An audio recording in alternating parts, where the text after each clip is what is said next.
ED arrest చేసి తీసుకెళ్లేటప్పుడు కేటీఆర్ ఏ విధంగా అడ్డుకునేటువంటి ప్రయత్నం చేశారనేది మనం చూసాం కదా. అది చూసిన తర్వాత మీకు ఏమనిపించింది? అంటే అది ఎవరు గెస్ చేయలే. కవితతో సహా కేసీఆర్ గానియండి, మీరు గానియండి, మేము గానియండి, ఆ రోజు ఆల్ ఆఫ్ సడన్‌గా వస్తారు. ఆ రోజే కవితను అరెస్ట్ చేస్తారని ఎవరు అనుకోలేదు. ఇంకా వాళ్ళు అరెస్ట్ చేసే వరకు ఏ ఏదో ఒక రోజు వస్తది. కానీ అదే రోజు వస్తది అని వాళ్ళు అనుకోలేదు. ఇంకా ఏం చేయాలనో అటు వాళ్ళ అమ్మ ప్రెషర్ తోటో, దేనితోటో గాని తప్పనిసరి పరిస్థితి అయ్యి ఒక పార్టీకి వర్కింగ్ ప్రెసిడెంట్ అందులో అన్న తప్పదు కాబట్టి కేటీఆర్ రావాలి. ఎవడైనా ఇంక తీసుకుపోండి మా చెల్లెను అని మంచిగా సాగనంపరు కదండి. డెఫినెట్గా అడుగుతాడు కదా. అంటే ఆ సందర్భంగా అక్కడ ఈడీ అధికారి మీద, భానుప్రియ మీనన్ అనే అధికారి మీద ఐఆర్ఎస్ ఆఫీసరు చాలా స్ట్రిక్ట్ అంటారు. ఆవిడ మీద రివర్స్ అయ్యాడు ఈయన, ఇదో వీడియో తీసి పెట్టారు.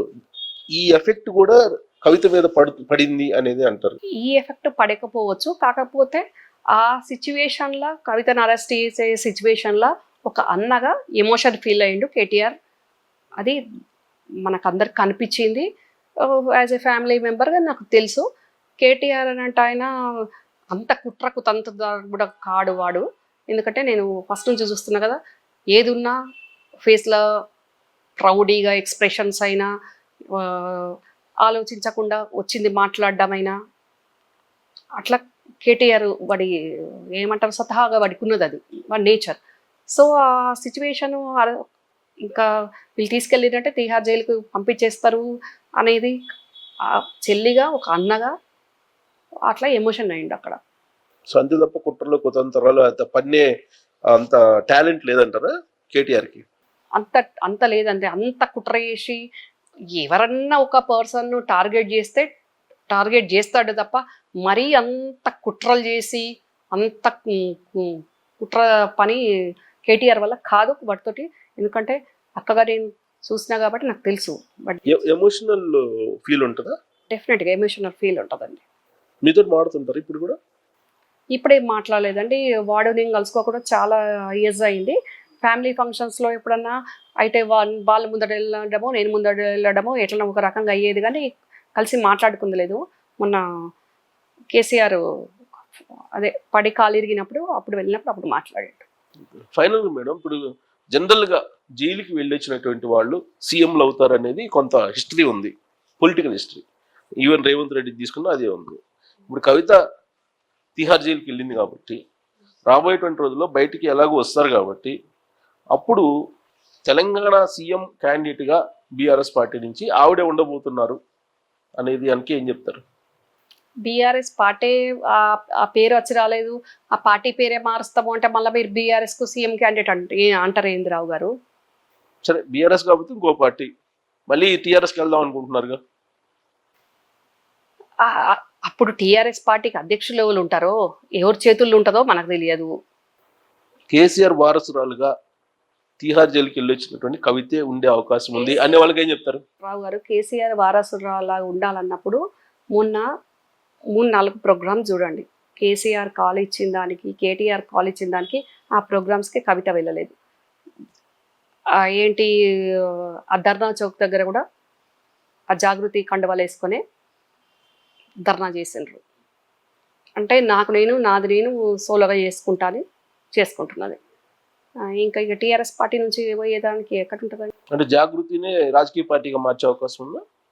ఆ రకంగా మారుస్తుండొచ్చు. అందుకనే తెలంగాణ జాగృతిని భారత్ జాగృతి చేసేసింది. మళ్ళీ కమిటీలను రద్దు చేసేసింది. ఎటైనా చేస్తుందండి.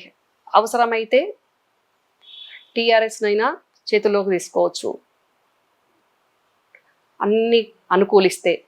లేదు అంటే ఏ రకంగా అయినా చేయడానికి కవిత ఆ రకంగా ఎట్లా ప్లాన్ చేసి పెట్టేసిండు శకుని గాడు. ఓ మొత్తం ప్లాన్ సెక్యూర్ ఉందా మళ్ళీ ఇక్కడ? డెఫినెట్ గా ఇప్పుడు కాదండి. మీరు ఒక్కటే రావు గారు అబ్జర్వ్ చేయండి. ప్రజలు చేయాలా మీరు చేయాలా? సోనియా గాంధీ గారిను లేకుంటే ప్రియాంక గాంధీ గారిను వాళ్ళని చూసి ఇన్స్పైర్ అవ్వలేదు, వాళ్ళని చూసి ఫాలో అవ్వలేదు కవిత.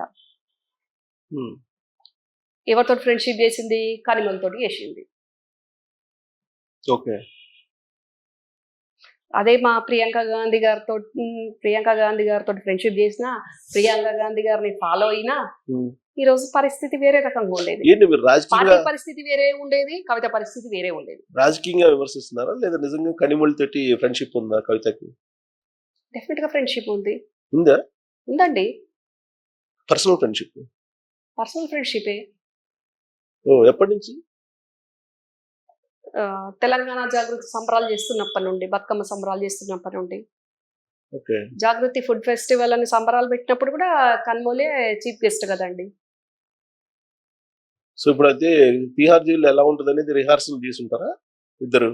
ఇక మీరు ఏమన్నా అనుకోండి, కానీ నేనంటున్నా ఇప్పుడు మీరు అడిగిన క్వశ్చన్ కి, ఇప్పుడున్న సిచ్యువేషన్ కి సోనియా గాంధీ గారినో, ప్రియాంక గాంధీ గారినో, ఇంకెవరినన్నా బీజేపీ సుష్మా స్వరాజ్ గారినో, ఇంకా ఆ పార్టీలో ఉన్న నాయకురాలు ఎవరినో అట్లా ఇన్స్పిరేషన్ తీసుకుని ఉంటే వేరే రకంగా ఉండేది. ఓకే, ఇన్స్పిరేషన్ తీసుకుంటే వేరే రకంగా ఉండేది, అర్థమైంది నాకు. తిహార్ జైలుకి వెళ్ళేటప్పుడు జనరల్ గా అక్కడ ఎలా ఉంటుంది అనేది కొంత టెన్షన్, యాంగ్జైటీ ఉంటుంది కదా. అలాంటప్పుడు ఫ్రెండ్షిప్ బాగుంది కాబట్టి కనిమొళిని అప్రోచ్ అయ్యి ఏదన్నా ఇంటరాక్ట్ అయి ఉండొచ్చా అని. అయితే అయ్యి ఉండొచ్చు. ఇప్పుడు ఫస్ట్ లాస్ట్ ఇయర్ సిబిఐ వాళ్ళు వచ్చినప్పుడు, కవిత ఇంటికి వచ్చినప్పుడు ఏం చెప్పింది? మీ మీడియా తోటి మా అంటే జైలు వేస్తుండొచ్చు, ఎక్కడికైనా ముందు ఈడీ వస్తాడు, తర్వాత మోడీ వస్తాడు, మా అంటే జైలు వేస్తారు కావచ్చు అని. సో అంటే ముందే మెంటల్ గా ప్రిపేర్ అయ్యి వెళ్ళిపోయినట్టేనా కవిత? మెంటల్ గా ప్రిపేర్ అయ్యి అంటే మహా అంటే జైలు వేస్తారంటే నేను తప్పే చేయలేదు అని, తప్పు చేయని వాళ్ళు నేను తప్పే చేయలేదు అని అంటారు. మా అంటే జైలు వేస్తారు అనేది ఎందుకు వచ్చింది? సో ఈ కేసు ఆవిడకి టర్నింగ్ పాయింట్ అవుతుందా కాదా పొలిటికల్ గా? నాకు అసలు అర్థం కావట్లేదు రావు గారు. మీతో పాటు ఇంకా చాలా మంది మీడియా వాళ్ళు, అసలు జైలుకు వెళ్ళిన వాళ్ళు, సీఎంలు అసలు జైలుకి ఎంతో మంది వెళ్తున్నారు రావు గారు. సీఎంలు అయితే కొంతమందిని మీరు తీసుకొని వాళ్ళలాగా కవిత అవుతుందని ఎందుకు అంటున్నారు?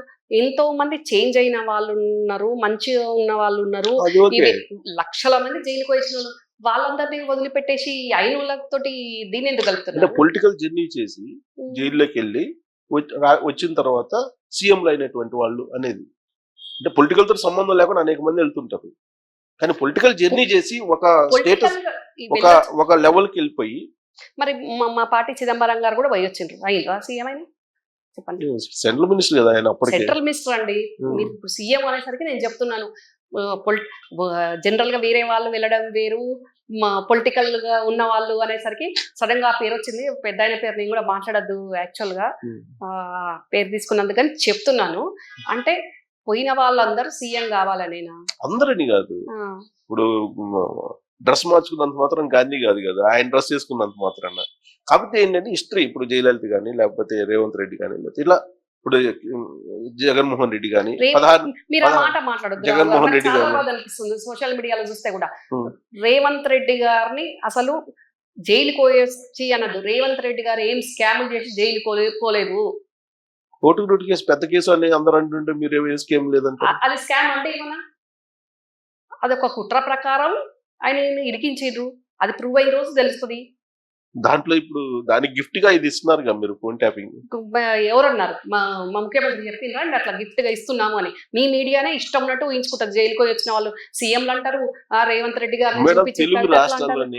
ఇట్లా అంటారు. రావు గారు, ఇది అసలు కరెక్ట్ విషయం కాదండి. ఎందుకంటే నిందితులను, నేరస్తులను ఎంకరేజ్ చేసే విధంగా ఈరోజు ఏం చేసినా, నేరస్తులని మీరు అనకూడదు, అసలు నిందితులు అనండి. రావు గారు మీరు అన్నట్టు నిందితులే అనుకోండి. నిందితులు ఉన్న వాళ్ళను ఏం దోచుకున్నా సరే, ఏం చేసినా సరే, అడ్డగోలు ఎటు చేసినా సరే జైలుకి పోయేస్తారు. కానీ జైలుకి వచ్చిన వాళ్ళందరూ సీఎం అని మీరు ఈ రకంగా లేదు రావు గారు, ఇది చాలా రాంగ్ మెసేజ్ పోతుంది. ఎందుకంటే ముందు కూడా యూత్ ఉంటుంది, ఇప్పుడు యంగ్ లీడర్షిప్ ఉంది, వాళ్ళందరూ ప్రమాదంలోకి వెళ్ళిపోతారు.